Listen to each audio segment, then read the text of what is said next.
Here we go. This is the Skip Bayless Show, episode 70. How time flies.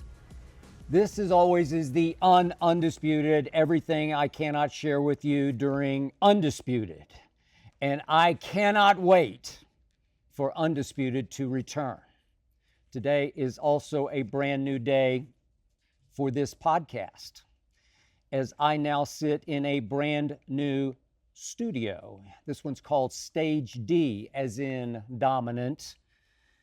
A studio, brand new facility up here on the 5th floor that is blowing me away. A stage to my right worthy of my man Lil Wayne. I'll get to him in just a moment. A studio I fear I now cannot live up to, but here I go, here I will try. In episode 70, I will tell you my 3 most overhyped, overrated players in sports today. I will tell you why I disagree with the results of a recent Dallas Cowboy fan poll. I will tell you what Ernestine and I learned on our most recent trip out to visit our man, my brother Lil Wayne, at his house last Saturday. And I will weave in quick thoughts on Ja Morant, on Extraction 2, and on potential Laker trades. But first up, as always, it is not to be skipped. Here are my 3 most overrated players in sports, all for very different reasons. Yet in each case, my bottom line is very simply, the world just doesn't get it. He's not that guy. As in capital T, capital G, that guy. Not that guy. Aaron Rodgers is not that guy. Overhyped, overrated. You can have those 4 MVPs. You can have greatest thrower of the football ever. You can have all those stunning off-platform throws, all products of some of the worst footwork I have ever seen a quarterback attempt to make. Footwork no coach would ever coach. Heck, you can also have that Super Bowl that Aaron Rodgers won. It's long ago, far away, galaxy far, far away. That was after the 2010 season. It's 2023. He's still living off that.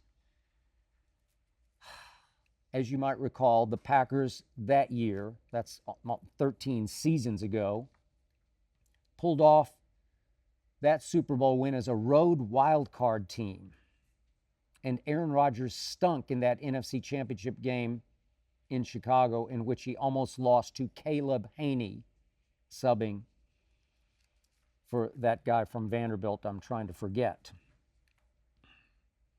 Since that Super Bowl, Aaron Rodgers is 7-9 in the postseason. Think about that, 7-9, and his 7 wins are almost all flawed with asterisks. He beat Joe Webb, a receiver at quarterback for the Vikings. That was at Lambeau. He beat Kirk Cousins in Washington, flawed.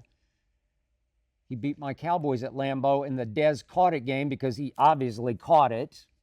We should have won that game.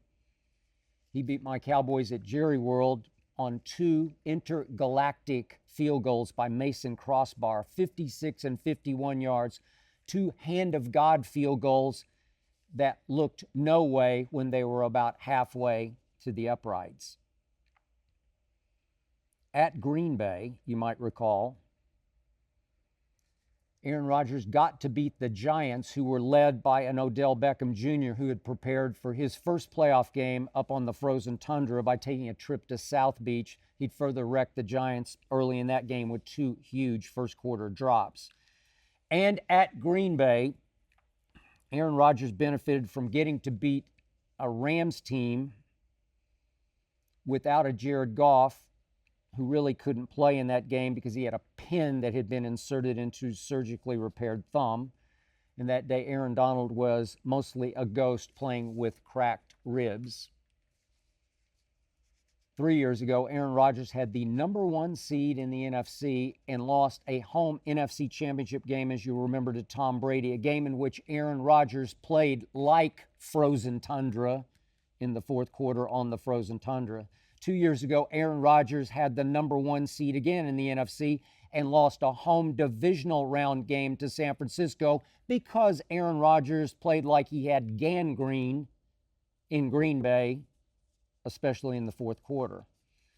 And last year, of course, all the Packers had to do was win their final home game of the regular season against those woeful Lions.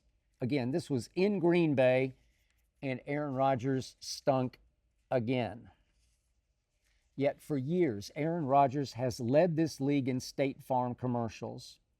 And he's led the league in tabloid headlines featuring girlfriends who rivaled his star power. And he's led the league in controversies involving such as deceiving the world about being vaccinated and about going to South America to experiment with a drug called ayahuasca, which is banned in the United States of America.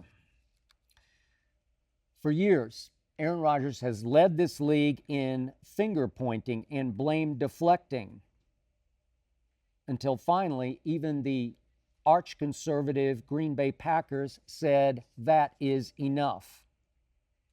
Yet because Aaron bleepin' Rodgers has gone to New York, that he's now a Jet, the Jets are about to be the center of the NFL media universe. And Aaron Rodgers is about to experience more pressure and higher expectations than he ever did even in Green Bay following Brett Favre.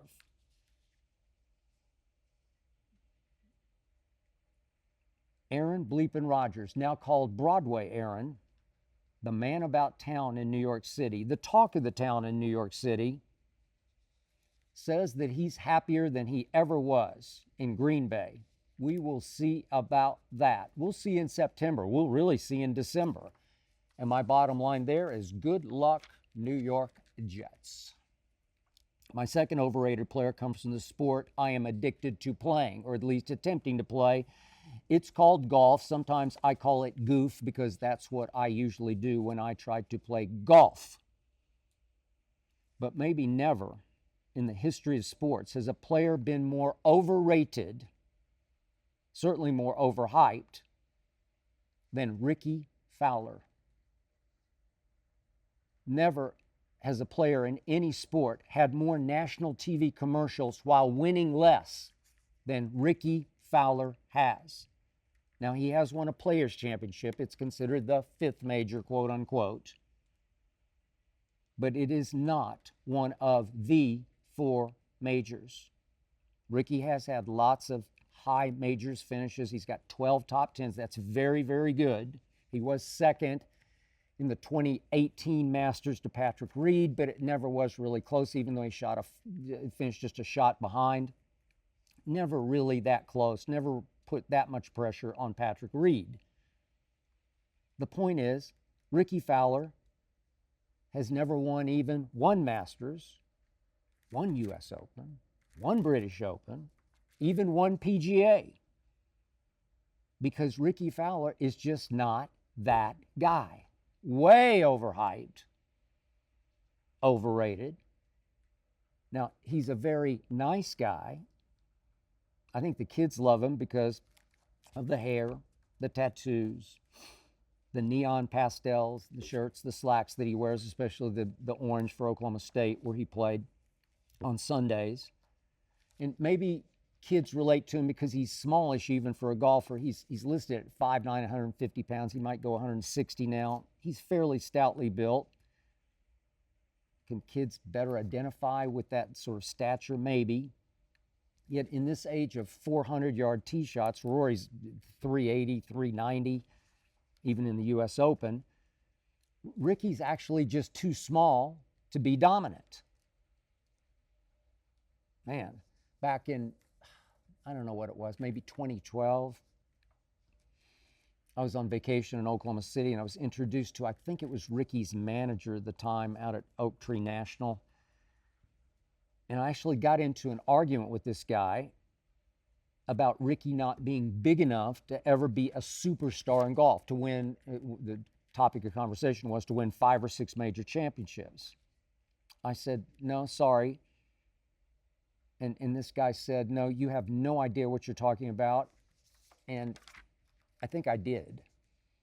Yet here's the punchline on Ricky Fowler. Marketing lightning rod. He's not even funny. There's nothing particularly witty or entertaining about the interviews that he gives. There's no magnetic charisma. There's none of that. Yet he's routinely viewed as golf's most popular player. More likable than Tiger, who's obviously the ultimate polarizing lightning rod. But hey, for me, give me Tiger any Sunday over Ricky or Rory or Jordan Spieth or Justin Thomas, any of the live defectors. Yet Ricky endures at age 34 as golf's #1 super salesman. Just by being the all-time Mr. Nice Guy with some fashion flair, certainly in the realm of golf. So he can shoot you, Ricky can. A majors record 62 in the first round of the U.S. Open, as he did out here in Los Angeles at LACC a couple of weeks back. He can be the co-leader at the United States Open after 3 rounds going into Sunday, and he can quietly fold on Sunday with a 75.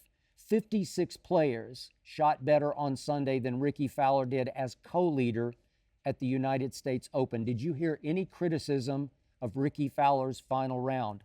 I did not. I heard only sympathy. Overrated, maybe all-time overrated. Which brings me to basketball, to the National Basketball Association, and the third of my 3 overrated players, but I could argue he's #1.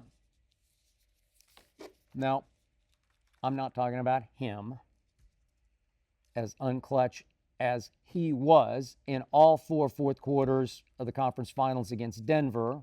A combined 7 of 23 he went. A combined 1 of 10 he went in those 4 fourth quarters. Ugh.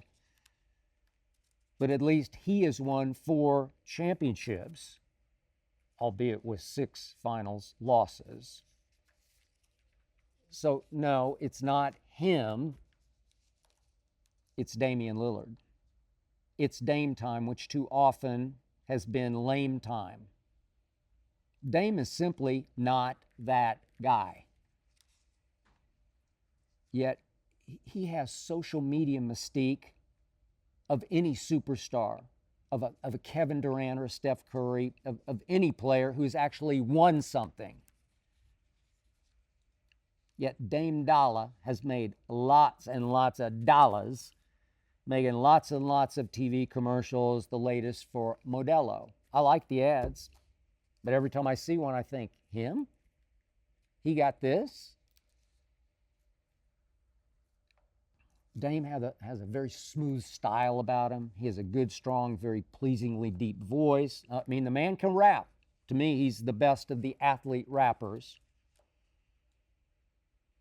But that obviously has nothing to do with winning championships. Night after night after night, Dame trends on Twitter because media and fans are trying to get poor, pitiful, stuck in Portland Damian Lillard traded to the Lakers or to the Heat or to Brooklyn or to the Knicks or to fill in the blank night after night. And I always think, huh? Why? Damian Lillard doesn't want the pressure of being hailed as the savior in LA or Miami or New York.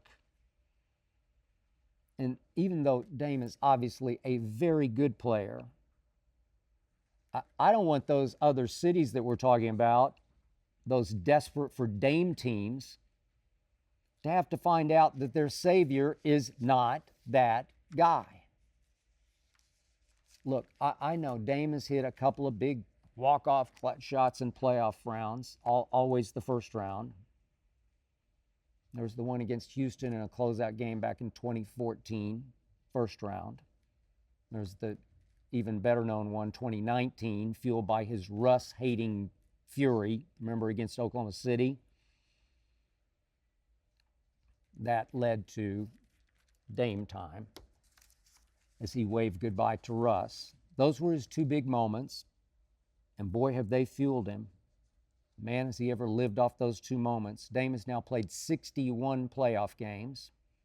His playoff record is 22-39. He is 4-8 in playoff series. His playoff winning percentage since he entered this league is the second worst of any active player. His plus minus in playoff games since he entered the league is the second worst of any active player. Is that his fault or Portland's fault? Well, it's some of both, but I see it as more of Dame's. He has come up so unclutch so many times in so many other playoff series deeper into the playoffs, although I can go back to an early round 2018 against New Orleans when Portland got swept. Dame averaged 19-5-5 in those 4 games.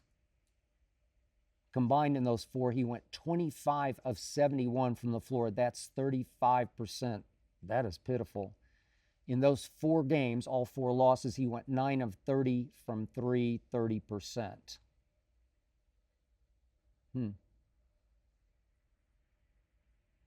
Game 1, he missed a little jumper to take the lead with 15 seconds left. He pretty much just stunk in all 4 games. And then does anybody but me remember the 2019 conference finals, the only time he got to the conference finals against a Golden State without Kevin Durant? It was pretty much Dame and CJ against Steph and Clay. Obviously, they had Draymond, but it was sort of a 2-guard versus 2-guard series. Guard duo versus guard duo.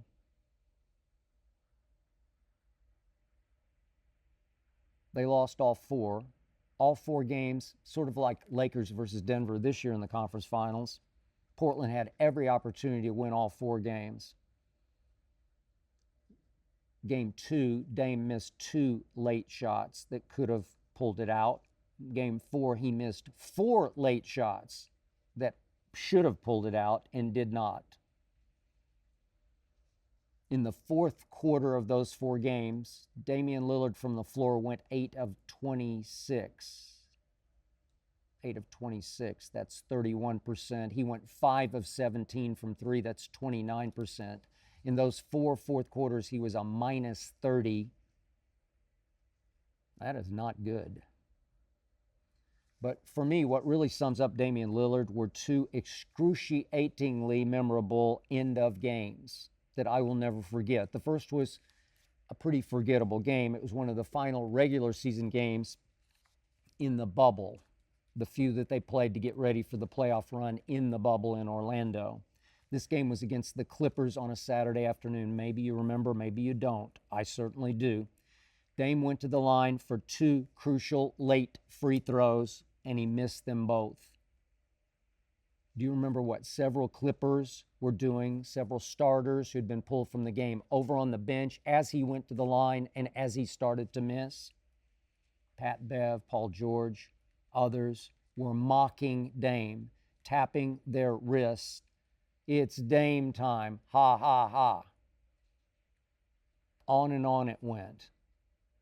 I was shocked. It showed me that the Clippers had little to no respect for Dame's clutchness. No way would they have mocked Kevin Durant in that situation or Steph in that situation, even though they both had their issues, but no way. I doubt they'd even have mocked LeBron, and we all know how unclutch he can be at the late game free throw line. The second unmemorable memory I have of Dame is going to the free throw line late in the Olympic gold medal game a couple of years back and turning into, damn, Dame. Missed them both. Next possession, Kevin Durant demanded the inbounds pass so that he could get fouled, so that he could walk to the other end to the line, so he could go swish, swish, game over, gold medal. The truth is, Damian Lillard acts way cooler than he really is at the end of games. The truth is, he has high cool factor, but shockingly low, to me, clutch factor. The truth is, the one game that Dame always wins always dominates is what I call the Portland game. A year ago, he signed for the Max. Oh, Dame is committed to bringing a winner to small market Portland. Then he subtly began to refuse to shoot down this trade rumor, that trade rumor, because he clearly enjoys the narrative that poor Dame is still stuck in rebuilding Portland without a superstar teammate. If only he were in LA, if only he were in New York. Then Dame very cleverly blasts the idea that a superstar is a career failure if he hasn't won a ring. So back and forth we go with poor Dame, the best player, not on a championship contender. The truth is, Dame just wants to be the biggest fish in a pretty small pond, making great money, max money, making Modelo commercials, making mystique, while living in what I consider a great place to live. I love Portland, a place that for Dame is packed with Dame-worshiping fans. Whew. Damian Lillard, overhyped, overrated, definitely not that guy. Let's get to your question, shall we? This is Monty from South Carolina. Is Jets at Cowboys the biggest game circled on your calendar? Thank you for this question, Monty, but it is the flip side of my first topic about how overhyped and overrated Aaron Rodgers has become, because unfortunately that has not applied to Aaron versus Dallas Cowboys when he turns into, as I said last year, Count Dracula, swooping in and sucking the life out of us time after time after time. Remember last year at Green Bay? We led by 14 going to the fourth quarter.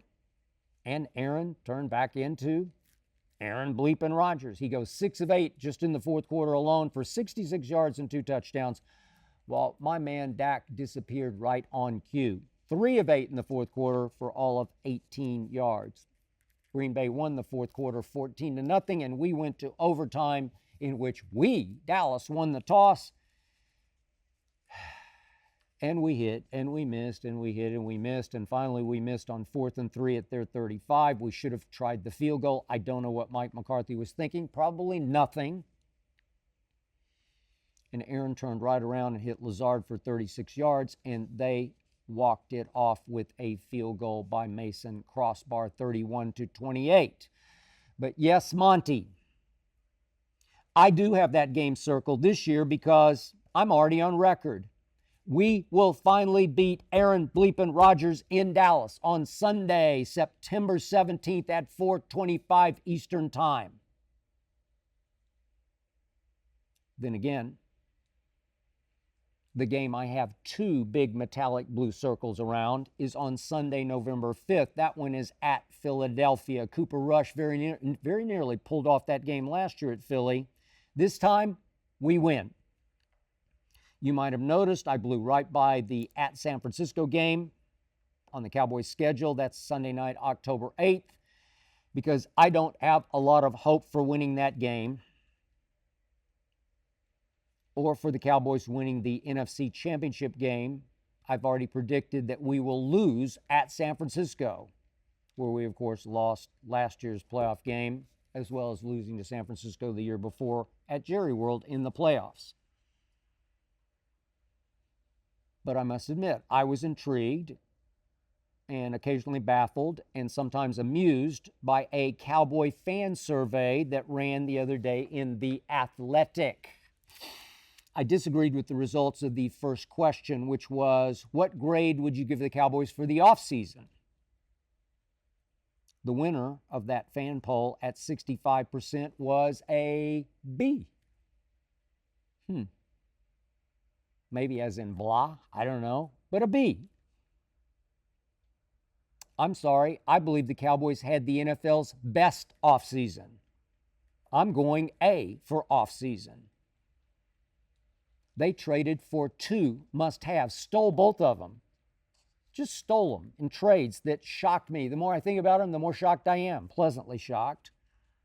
A proven deep threat in Brandon Cooks, who just might help Dak Prescott rise from middle of the pack Dak to, I don't know, maybe the NFL's 9th or 10th best quarterback.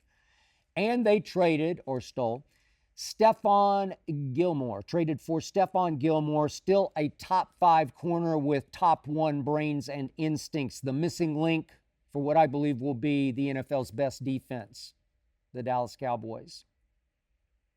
Somehow the Dallas Cowboys managed yet again to keep their defensive coordinator, Dan Quinn, from becoming a head coach elsewhere. I don't know how Jerry Jones does it. I don't know exactly what he pays Dan Quinn. I don't know what he has promised Dan Quinn in the way of replacing Mike McCarthy. But year after year, he keeps Dan Quinn advantage us. Micah Parsons, 11 from heaven, will be the Defensive Player of the Year next year in his 3rd year in this league. Yes, I wanted Dalton Kincaid in the draft, as I went on and on about, but we did land Amazi Smith, who is precisely the immovable object this defense is needed to plug the leak versus the run. I think Mazi Smith is going to dominate the middle of the line next year. This defense did re-sign Donovan Wilson. Love him as a blitzer. That gives them the league's best trio of safeties. They re-signed Leighton Vander Esch when I did not believe they could. If only he can stay healthy. I know it's a pretty big if, but he has at least 1 Pro Bowl left in him because Wolf Hunter can flat fly. And on offense, that offensive line that is so questioned, I don't think it's offensive at all. It's still extremely talented, with Ty Smith at left tackle, Tyler Smith at left guard, Zach Martin right guard, Terrence Steele should be back full speed at right tackle. Look, Tyron Smith and Zach Martin are not too old. They're only 32. That people treat them like they're 42. They're only 32. Sounds like Tony Pollard had a breakout year last year, will return 100% healthy by game 1. And trust me, little Deuce Vaughn will play very big for this team. He will wind up being the steal of the draft in the 6th round. Deuce will get loose for Dallas. Just you watch. CeeDee Lamb will continue to rise into a top 5 receiver. And my team will survive with a tight end by committee, with 4 decent tight ends, starting with Jake Ferguson. Next fan question in the survey was, how deep will the Cowboys go in the playoffs? And the winning answer was at 35.3%, losing the NFC Championship game. So that's my prediction. So there, I agree. But by the way, this would be the Dallas Cowboys' first NFC Championship game appearance since the 1995 season. So for me, an NFC Championship game loss would be huge progress. I would be ecstatic over even that. But the next fan question result riled me up. Who will win the NFC East? The answer was the Eagles. It was just barely, with 50.5% of the vote. Does anybody out there who voted remember what happened last Christmas Eve at Jerry World? The Cowboys won over Philadelphia 40-34. Think about that. It was 40-34. And no, Jalen Hurts did not play, and Gardner Minshew did play at quarterback for the Eagles. But Gardner Minshew did not play defense for the Eagles, and Dak Prescott threw for 347 yards and 3 touchdowns with only 1 interception. The man who led the league in throwing interceptions threw only 1 that day against Philadelphia, because Philadelphia was not great on defense last year. They will not be great on defense this year. My team will be. Advantage my team. Now I move down to the 6th question in the Athletics fan poll. What grade do you give Mike McCarthy entering his 4th season as the Cowboys head coach? It's been 4 years. God, 4 long years. The overwhelming majority, 62.4%, gave Mike McCarthy a 3-year B. A B? Huh? For doing what? For pregame, halftime motivation speeches? No. Mike McCarthy should have his own ASMR YouTube channel because this man could put you right to sleep. Has McCarthy done any or much of any game planning or play calling? No, he pretty much left all that to Kellen Moore, but not anymore. And you know what? I'm actually good with this. I'm glad that Mike McCarthy got away with firing Kellen Moore and taking over and calling plays this coming season. If your quarterback does lead the league in interceptions and he misses 4 or 5 crucial throws in that playoff loss at San Francisco, said quarterback needs a new voice in his ear. And now finally, Mike McCarthy will actually do something. He will actually slide right onto the hottest seat in the National Football League because now we get to find out what he's actually made of. If he was nothing but a product of the early success of Aaron Rodgers? Or did he actually deserve the label he once had around the National Football League as one of the NFL's best play callers? So now surely he can no longer be just Mike McJerry, the owner's puppet and beer buddy.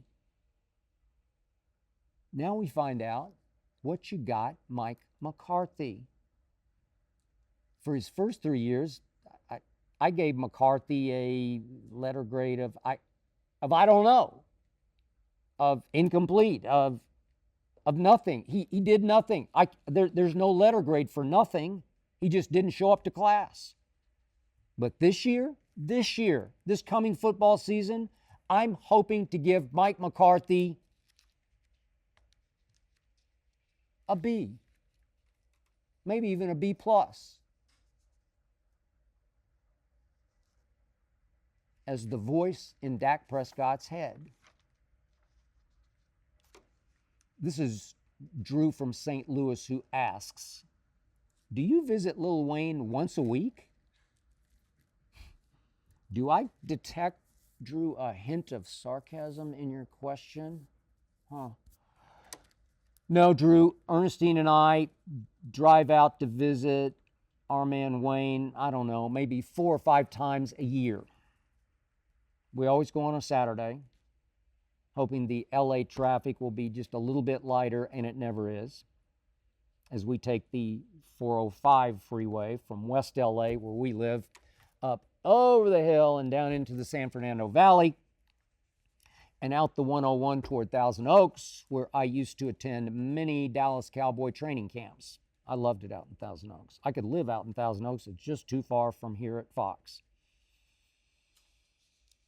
Ernestine and I always have a great time, a memorable time at Wayne's. Yet not once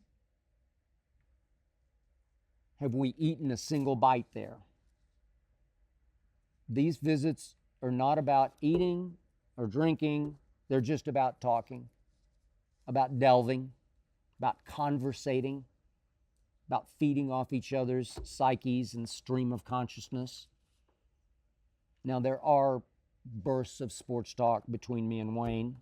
Ernestine's not a huge sports fan, but she gets it and she can talk it when necessary. But there aren't a lot of these bursts. The connection here is my wife Ernestine and I are endlessly fascinated by Wayne's gift for recording and performing. Just as I believe he is unquenchably intrigued by behind the scenes at Undisputed. Other than Ernestine, I don't know anybody, any human who watches more Undisputed, and for that matter, more FS1, than Dwayne Michael Carter Jr. does. I'm pretty sure he never misses an Undisputed. This past Saturday's session, for me, was the most memorable we've ever had at Wayne's, because the three of us went out onto the back porch because the weather was just glorious on Saturday. And we talked, and I'm not exaggerating, as God is my witness, we talked for 4 straight hours without one bathroom break for any of the three of us. 4 straight hours. Didn't eat anything, didn't drink anything. 4 straight hours. Most compelling for me was when Wayne went deep about what a force he is on stage, because we got to see him perform for the first time at the Wiltern back a couple of months ago. Now, I saw Prince twice. I saw Michael Jackson once. And trust me, Wayne's sheer energy would blow both of those all-time great performances right off the stage. I am talking ball of fire. Completely genuine, completely authentic, nothing contrived, nothing forced, just ball of force of nature fire. On stage, Lil Wayne becomes Big Wayne. He plays 7 feet tall on stage. Yet Lil Wayne made a big point to us. He is not Michael Jackson. He does not dance. Yet he also made the point he's never had any dancers, and he has no hype men or hype man backing him up. Yet when this man comes flying out across that stage, he immediately owns every last inch of it, just explodes all over it with G-force, the likes of which you can't find this side of Cape Canaveral. I'm talking about nuclear force, the force of 1,000 dancers and 1,000 hype men. By the way, Wayne cannot sit still while we talk. He'll sit for a moment, but he's usually standing. He's almost always up. He's emphasizing his points with body language that would give Michael Jackson a run for his money. I'm talking about art form body language. He moves as well as he speaks. Can this man ever go deep? So we stayed from maybe 2-ish to 6-ish. By then, Wayne was beginning to get absorbed by what was up on the TV outside on the back porch. There's a big screen TV. His beloved LSU Tigers were playing Florida in the College World Series. He says to me that he was very surprised that my Vanderbilt Commodores weren't in the College World Series this year. And he wasn't needling me. He was actually truly surprised, as was I, because we almost always make it. So I said, hey, at least we won the SEC tournament, which we did over Florida and over LSU. Then we managed to get eliminated at home by Xavier. At home by Xavier? I said to Wayne, I didn't even know Xavier played baseball. Neither did he, but we do now. So Saturday night, Wayne would watch his LSU win. Obviously, they went on Monday night to win the overall championship. He was out of his mind. Texted me that this is going to be LSU's year, both in baseball, and he thinks football has a chance to win it all also. But after Wayne watched that game on Saturday night, he headed right down the hill, about 50-odd yards, to his private recording studio near his home.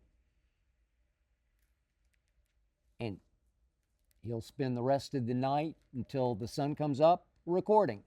This man cannot stop recording. God made him to record and to perform what he records. He recently finished an album featuring a male and a female artist. I could give you a million guesses and you'd never get either one of them. That's Wayne. So fearlessly creative. I saw the other day, Bow Wow, I believe, said that nobody is doing anything new and different in hip hop. Try this when it drops. I have heard bits and pieces. You should try this Bow Wow. Wayne will be involved more than ever in Undisputed going forward. So will Young Money. I love you, ma'am. And I thank you for yet another very memorable Saturday.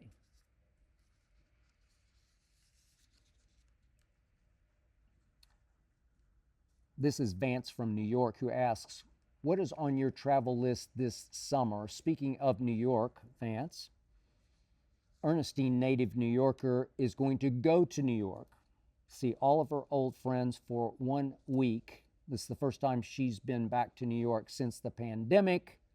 And meanwhile, as I have every single summer since my first year out of college, I'm going to spend a week in my hometown of Oklahoma City playing golf with my, I was going to say high school friends. Heck, they're my grade school friends.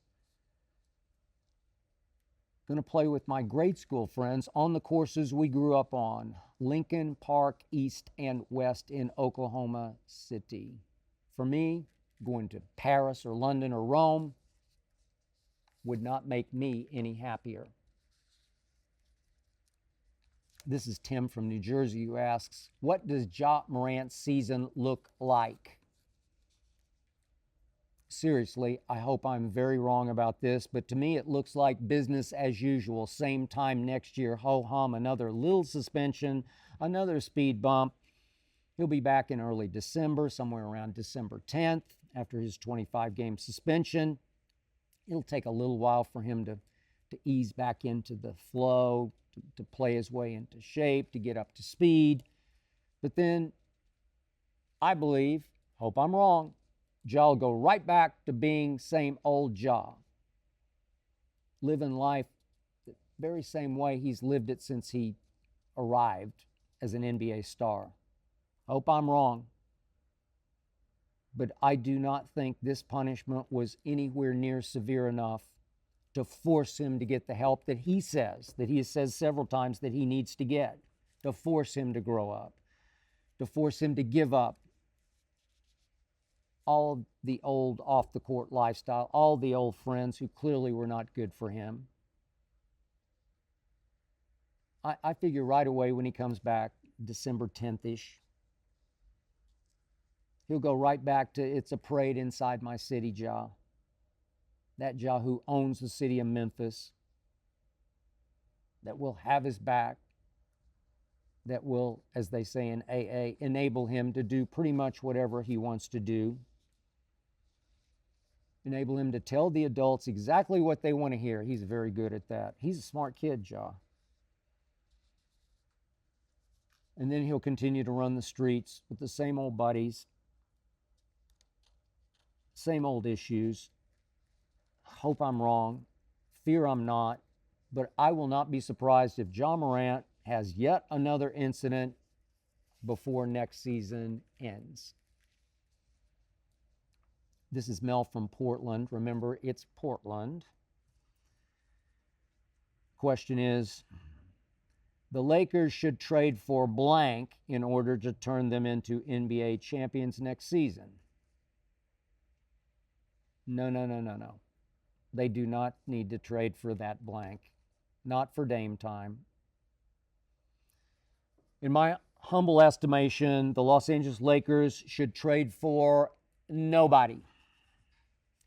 Rob Pelinka, their GM, I'm a fan, should do everything in his power to bring back last year's team intact and give it an entire training camp and a full season to hone its chemistry come playoff time. I really liked last year's Lakers. I'm being honest about it. I did. I'm not the biggest LeBron fan, but I thought he had a great stretch past Kareem. He had great moments in the playoffs. I fully expect LeBron to be very good next year. Better than last year because he's past Kareem now and he can concentrate on just winning basketball games instead of trying to score 40 a night. But remember, that team last year got thrown together fairly late in the season at the trade deadline. And that team 4 times in the Western Conference Finals, after eliminating Memphis and eliminating Golden State, 4 times in the Western Conference Finals against the eventual NBA champion Denver Nuggets. The Lakers were in position to win all 4 games. And 4 times, as you well know, they failed to close. That was mostly LeBron's fault. Surely he can be better next year, next time around. Or surely Austin Reeves, who's becoming a star in this league. I think he was the closer last year, but they didn't allow him to close against Denver. He just didn't touch the ball enough. But surely Austin Reeves or Dennis Schroeder, he can be very clutch, especially at the late game free throw line. Surely they can hit a late shot or 2 here or there that could help carry the Lakers past the Nuggets next year and into the NBA Finals next year. They would have beaten Miami this year. I don't know what happened to Jimmy Butler. He was playoff Jimmy. He was way off Jimmy. The Lakers, LeBron would have won his 5th championship if only he could have closed a couple of those Denver games. 4 times in position, 4 times they failed. Nope. I would not change one thing.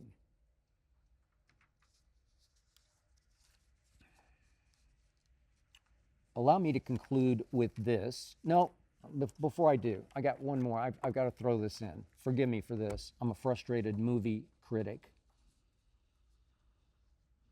A quick thought, a quick review of Extraction 2.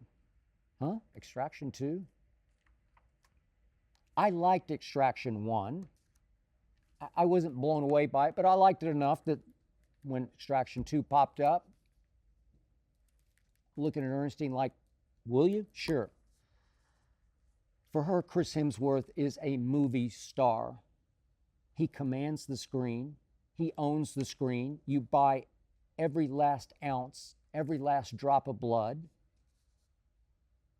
I believe he's doing in these action flicks exactly what he's doing.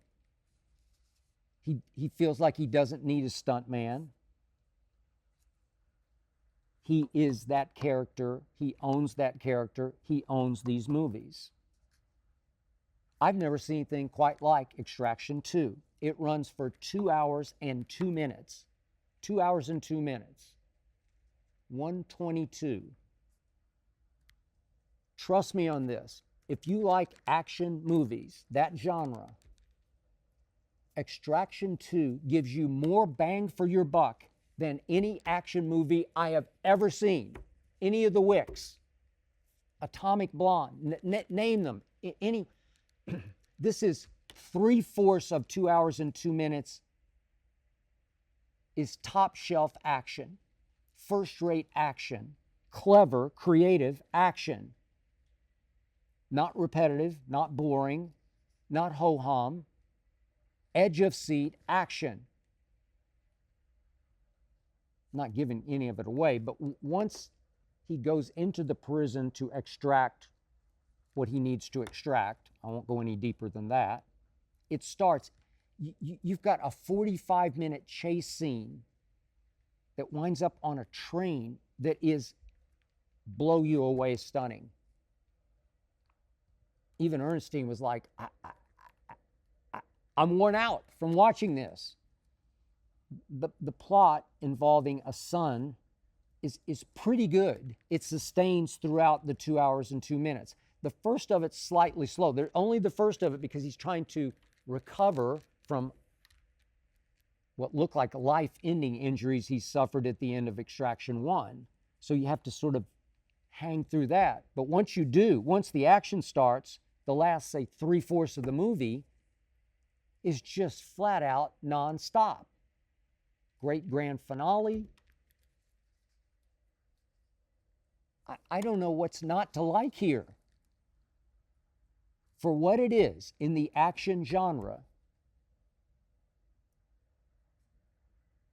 I got to give Extraction 2 an A. I'd give it an A+, except it's a little tedious at the first as he recovers. But after that, trust me, you better buckle up. I congratulate these people for making as action-packed an action movie as ever there was. Now for my grand finale. I read the other day that the United States leads the world in traffic accidents and fatalities, and that the worst time for car wrecks is on and around our country's birthday, Independence Day, the 4th of July. The day we've long celebrated by letting our kids set off small bombs called fireworks that can blow off their fingers. I still have a little scar right here on my forefinger that reminds me of the 4th of July out in my own backyard when I held on just a little bit too long to a little bomb called a black cat after lighting its fuse, and it went off in my hand. A little bomb went off in my hand as I was celebrating our country's independence. Go figure. We had smaller little bombs called ladyfingers. We had black cats. We had bigger bombs called cherry bombs. Whew! We had bottle rockets. We had sparklers. We had it all. Now a lot of people just gather for big fireworks displays.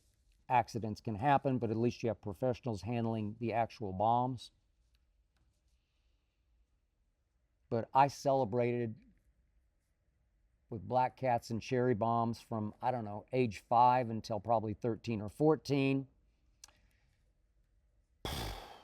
And I was very lucky I didn't get hurt much worse. What a bizarre tradition fireworks are, but I digress. The story I read about July the 4th traffic accidents got me to thinking about my history with wrecks and my wife Ernestine's. She's actually a very, very good driver. I don't like to ride with her because I'm the worst sort of backseat driver. I drive her crazy. But she did recently make her first mistake behind the wheel. She got distracted, which is the #1 cause of wrecks in this country, and she bumped into the car in front of her. Thank you, God, that nobody got hurt, especially her. So I've really had only one wreck in my life, but it was way more than a scratch. But in high school, I will quickly tell you about 2 quote-unquote car wrecks that actually happened, if you're ready for this, in my driveway and in my front yard. So me. Strange but true. Now, the moral to all 3 of my wrecks is that haste makes waste, especially when you're driving. The first incident happened the summer before my senior year of high school. I had a summer league high school basketball game I was to play in all the way downtown in Oklahoma City at the YMCA. It's maybe 30 or 40-minute drive from where we lived out in the northwest part of town. And I don't know what happened. I dozed off for a minute in front of the TV, and when I awoke, I realized I was going to be cutting it just a little bit close to get down to the YMCA on time because it was in rush hour traffic. We had a weirdly pretty long driveway that ran along the side of our 3-bedroom, 2-bath house. It was pretty modest, but the driveway was long. And I had parked all the way up at the end of the driveway under the basketball goal. Nobody was home but me, or so I thought. So I ran out the back door because that was the quickest path to my car. And I ran along the back of the house and straight into my 1967 Camaro SS 350 sitting under the basketball goal and net. Little did I know that for the first time ever, my father had come home to, I don't know, to take a nap. I don't know.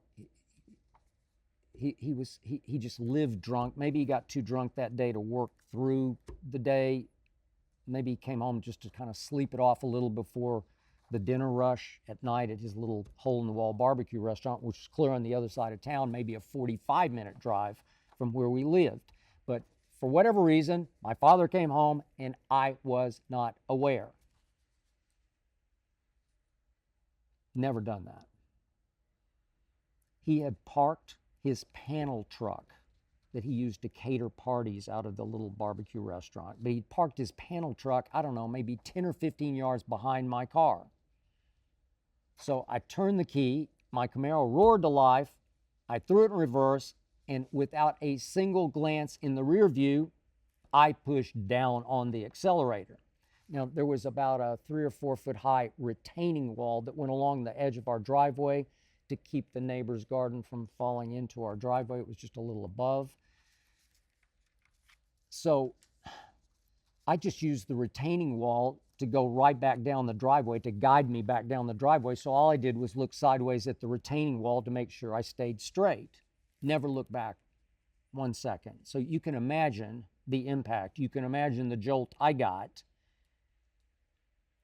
when I hit the front end of my father's panel truck without ever touching my brake. Ugh.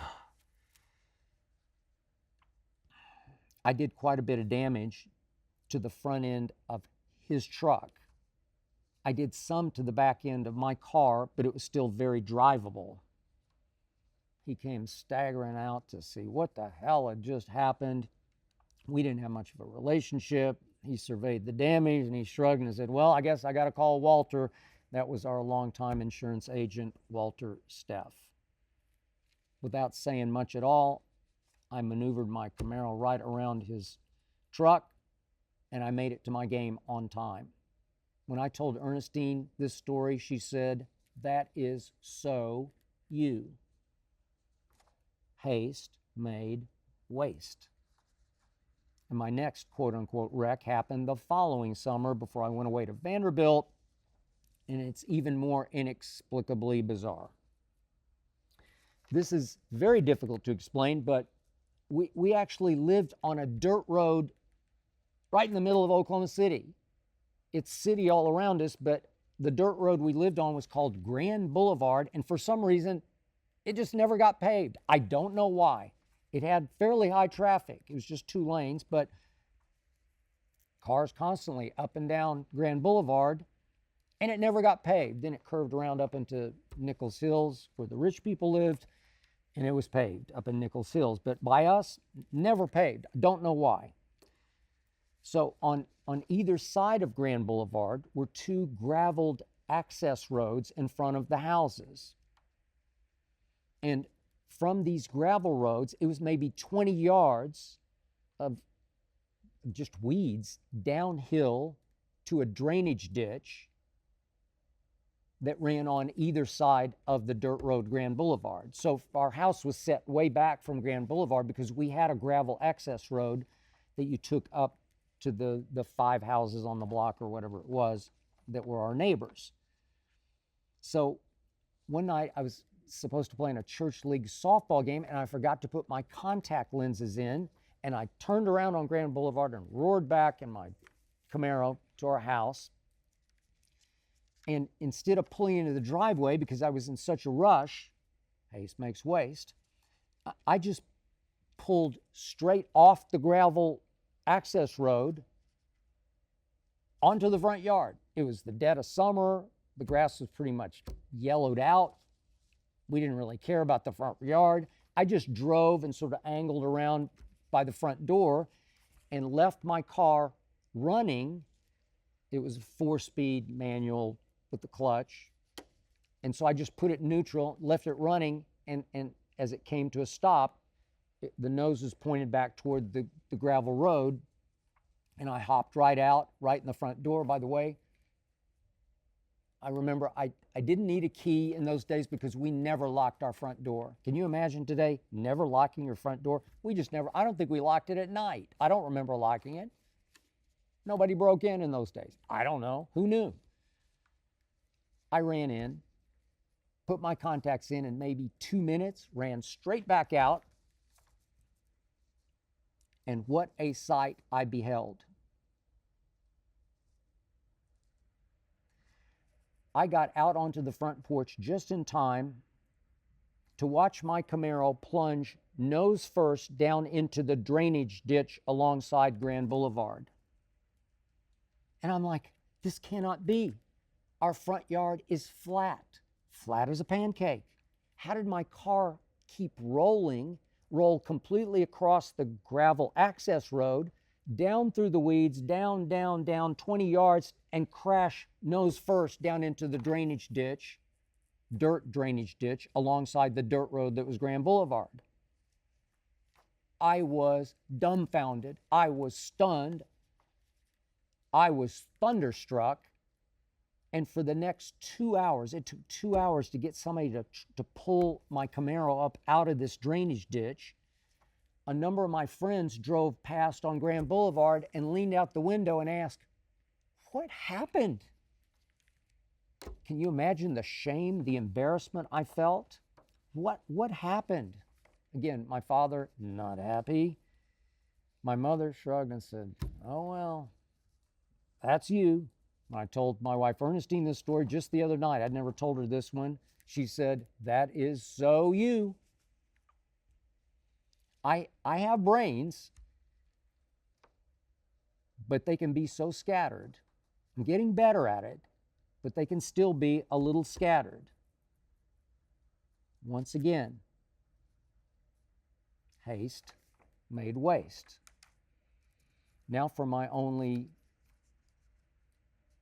real away from home wreck that I ever suffered. And this one easily could have ended my life. And this one was way far away from home. This happened in 1998 after the last dance season of the Chicago Bulls and Michael Jordan in Chicago, where I was the lead columnist for the Chicago Tribune. This would be my first Bears training camp that July, 1998. In those days, they trained at the University of Wisconsin at Platteville. It was a 3.5-hour drive from Chicago, mostly on 2 lanes. I set up an interview with a man I'd covered in Dallas, Dave Wannstedt, Cowboys defensive coordinator, at this point, Chicago Bears head coach. I was to meet him at 7 p.m. in his dorm room on that campus at Platteville. So I left around 2, gave myself about 5 hours. In those days, I drove a little Toyota MR2. It was just something I had to tool around downtown Chicago. I didn't drive much. We lived right downtown. I was 2 blocks from the Tribune building. I often took the L, as they called it there, to Wrigley Field, White Sox Park. So I took off around 2-ish. This is pre-Waze, pre any kind of internet directions. All I had were handwritten directions from our Bears beat writer. Directions that were, he told me, the fastest way to get to Platteville, but definitely the most complicated way. So I'm taking the fastest way. Haste makes waste. So as I took off from downtown Chicago, it was raining. It rained the whole way. Harder and harder it rained, especially when I got into Wisconsin. It rained and rained. I got lost twice. I got late. I got perplexed. I got frustrated. I got out of my mind. I finally pulled over in some little tiny Wisconsin town. I said, "Man, I need some caffeine. It's pouring rain." I think I stopped at a Burger King to get a Diet Coke. Ran in and got it. Looked at my hieroglyphics of directions. I said, "Where am I? What am I doing?" So I thought, I'll buckle my seatbelt as I pull out. I didn't buckle my seatbelt for the next 5 minutes. Not like me. I'm a buckle up for safety guy. Have always worn my seatbelt back to the first day I drove at age 16. I always buckled my seatbelt. For some reason, I don't know what possessed me. I was so distracted. I was so upset. I was getting so late. I thought, I'll buckle it in a couple of minutes. And within 5 minutes, I nearly lost my life. Came around the bend as I left that town on this 2-lane I was on, I did not see the stop sign. I later heard that a whole lot of people had not seen that stop sign, that it had become a very dangerous intersection. I actually went back to the scene of my crime maybe 2 weeks later and was pleasantly surprised to find that they had mounted a yellow flashing light hanging over the 2-lane where I'd had my accident that nearly took my life. There was actually an exit ramp off another 2-lane highway up above the one I was on that dangerously, this access ramp, was dangerously allowed to cross my 2-lane without stopping. Don't ask me why not. There's no stop sign for them going across me. But I did have a stop sign that as you round the bend going, I don't know, 50 or 60 miles an hour, it's tough to see, especially when it's pouring rain and I'm trying to follow my directions. Now, where am I? As fate would have it, a semi-trailer truck was exiting, coming down the access ramp, the off-ramp, crossing my 2-lane. I admit it, I was distracted. I admit it, I had no seatbelt. I glanced. I assumed the semi would stop. I waited.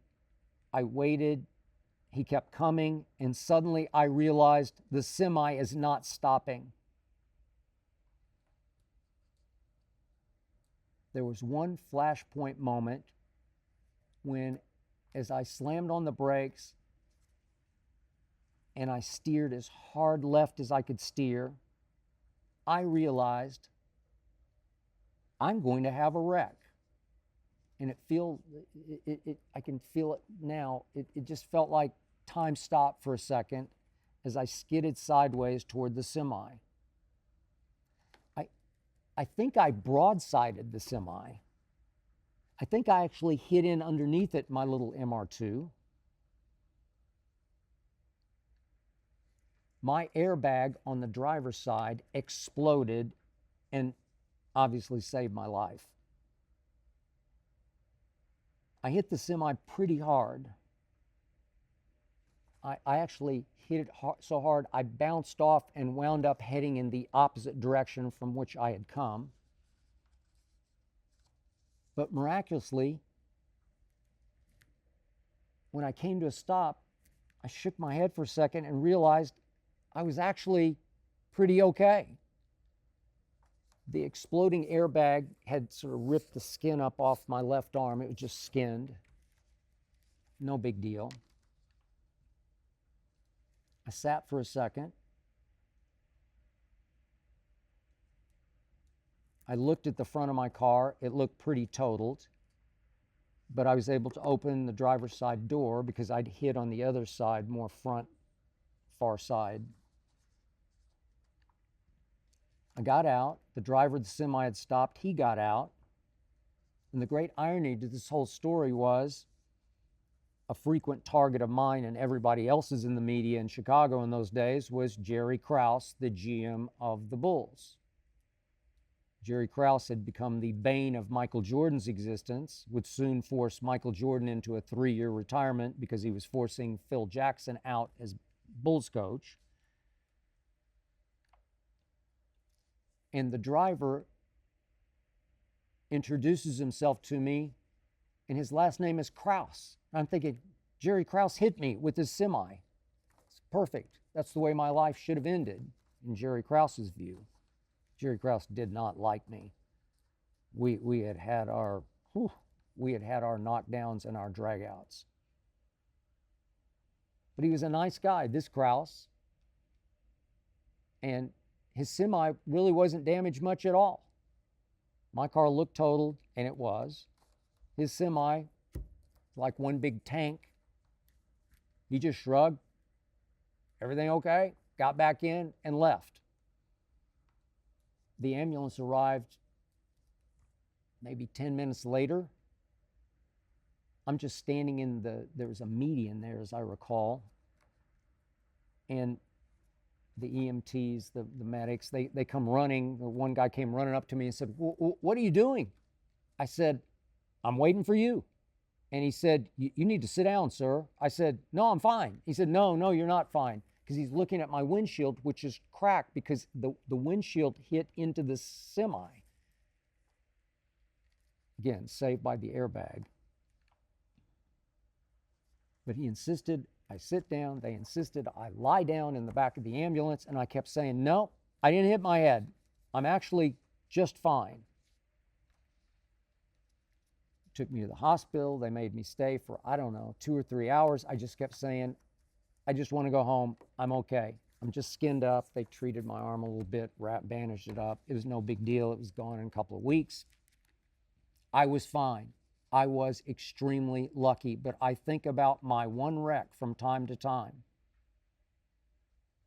I put myself in position to die, all because of my next day's sports column that I wrote for the Chicago Tribune, that I lived for the way I lived for Undisputed. I did not make it that night, obviously, to interview Coach Wanstead. And guess what? Life went on. Haste nearly made fatal waste. So if you're going to drive this 4th of July, as soon as you get behind the wheel, do me a favor. Just think safe. Just think focused. Just think alert. Just think about all the fatalities, God willing, I'm going to knock on some wood here, that are predicted to happen over this 4th of July, as always. Just assume